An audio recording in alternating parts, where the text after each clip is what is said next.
হে everyone N হচ্ছে ধান কাটার season. তো ধান কাটতেছি, এইরকম গরম পড়ছে, এইরকম রোদ, কাম করাই জানা একদম মানে কি আর কমু, বাসায় প্রকাশ করার নাই।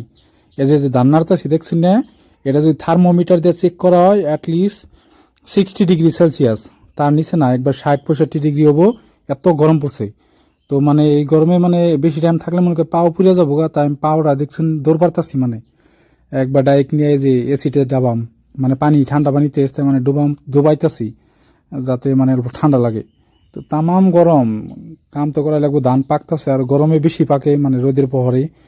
তো তাই দেখতেছি না এই যে বরফ খাইতেছি। তো মানে এত গরম পড়ে আর মানে কষ নাই, বাইরে এইবার জানা বাইরে এলে মানে পানি লগে নিয়ে যান নাগে, ফ্রিজের পানি আর লগে নিয়ে হে মানে কাম করা যায়। দেখছেন না? তো এটা ভিডিও আছে আজকের। Thank you.